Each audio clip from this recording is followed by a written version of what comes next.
the channel, and today we're going to be reading The Chocolate Touch Chapter 2. It was Sunday afternoon.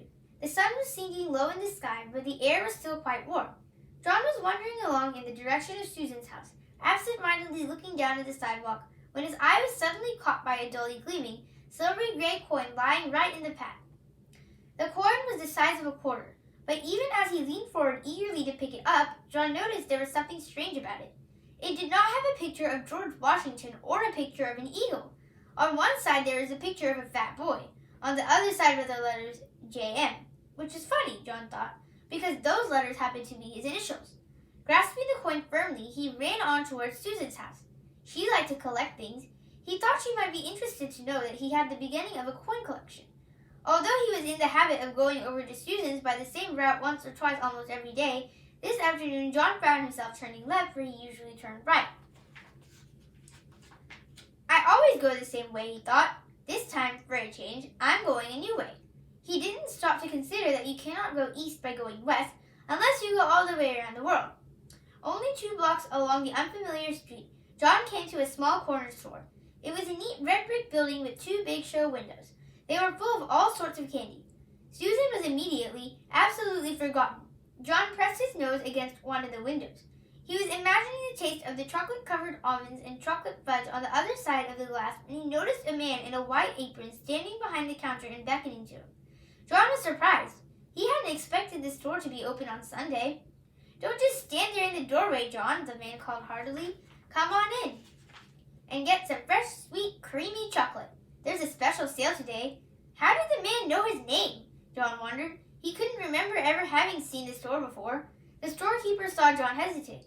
"The chocolate I use in my kitchen comes direct from the heart of Africa," he said. "I use none but the finest ingredients. And my recipes! Well, I bet you've never had chocolates like mine before. Come on in." "Thank you," John replied, walking to the counter. "But you see, the trouble is, well..." "No money?" the storekeeper asked. "No money whatsoever? What have you got there in your right hand?" John had forgotten the old coin in his hand. "Oh," he said, "this is part of my coin collection. I mean," he added more honestly, "I'm going to save this coin and then get some more to make a collection." "Let me have a look at it," the storekeeper said. He looked briefly at the coin. "Aha!" he exclaimed. "Is it any good?" John asked, his hopes suddenly rising. "Very good," said the storekeeper. "In fact, it's the only kind of money I accept. But I don't suppose that you want to spend it on a box." "A whole box? I imagine you'd rather keep this for your coin collection than spend it on chocolate, wouldn't you?" "Oh, no," John said. "Chocolate any day."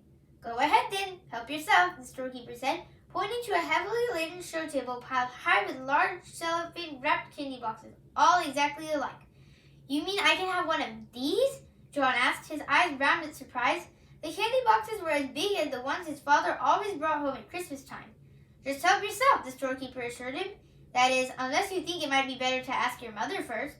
"She wouldn't mind," John said hastily and blushed. The storekeeper winked knowingly. "I'm sure she won't," he agreed. "Not in the long run, anyway." John tucked one of the large boxes under his arm, declined the storekeeper's offer to wrap it as a gift, thanked him, and hurried out of the store before there could be any question of anyone's changing his mind. The storekeeper smiled as he watched his customer hurrying away down the street. John decided that it might be sensible to enter his house quietly by way of the kitchen. With the large candy box hidden behind him, he let himself in by the back door and crept up the kitchen stairway on tiptoe toward his own room on the top floor. Just as he was about to round the corner on the second floor to continue his way upstairs, he had to stop for a moment while his father walked by, coming along the hall from the bedroom telephone. That was Mrs. Buttercup on the phone, Mr. Midas called to Mrs. Midas as he walked down the front stairs. She said she was sorry John hadn't been able to get over to play with Susan this afternoon, but it was a good thing in a way, she thought, because Susan's already so excited about her birthday party tomorrow. I wonder where John can have got to. As soon as the second floor was quiet again and John knew there was no danger that his candy box would be seen, he hurried silently up to his bedroom, pushed open the door, and slid the box under the bed. Then he walked heavily down to the living room. "Well, there you are," said Mrs. Midas. "We couldn't imagine where you had been. What have you been doing?" "Oh, just sort of playing around," John said. John usually took a long time to put his things away and undress and bathe and get ready for bed, for he thought sleeping was a waste of time. But this evening he started yawning long before his usual bedtime. "Ho-hum, hoo-hum, sleepy," John announced. "Are "All right," said Mrs. Midas. "You better be getting to bed. Time for your tonic." John's tonic came in a bottle. It had been prescribed by Dr. Cranium. John had to drink a big spoonful every night to make up for all the vegetables and fruit that he left on his plate at lunch and dinner. The tonic tasted like soap, mud, glue, ink, and paint. It tasted horrible. Much to Mrs. Midas' surprise, John ran ahead of her to the dining room cupboard where the tonic and the tonic spoon were kept. By the time she got there, he had already filled the spoon. Then, without any coaxing, he emptied it into his mouth. "Ugh," John spluttered. "Oof, bah." "That's a very good boy," Mrs. Midas said. "Now why can't you be sensible and eat up your nice dinner that way? If you'd only stop eating so much candy, you'd be able to eat your meals properly and you wouldn't need to take the tonic." Soon John was scrubbed and in his pajamas and in bed, ready to be tucked in for the night. Mrs. Midas sat on the bed and stroked his forehead for a moment. Then she leaned forward and kissed his cheek. John, pretending that he was very sleepy, shut his eyes and began breathing deeply. When Mrs. Midas rejoined Mr. Midas in the living room, she said, "I've never known John to be so good about going to bed before. He went to sleep in no time." A few seconds after the bedroom door had closed behind his mother, John leaped to the floor, got down on his hands and knees, and felt under the bed for the candy box. He soon had it on the pillow and set to work unfastening it. First, he took off the thin outer sheet of cellophane. Then he lifted off the lid. Then he removed a sheet of cardboard. Then he pulled off a square of heavy tinfoil. Then he took out a layer of shredded paper. As the wrappings piled up around him, John became rather anxious.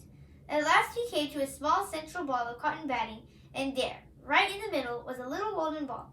He picked at the ball with his fingernail and peeled away the gold paper, revealing a tiny piece of plain chocolate. It was the only piece of chocolate in the whole box. Deeply disappointed, John nevertheless put it into his mouth. He had never tasted a chocolate quite like it. It was the most chocolatey chocolate he had ever encountered. Thanks for watching. Make sure to like and subscribe.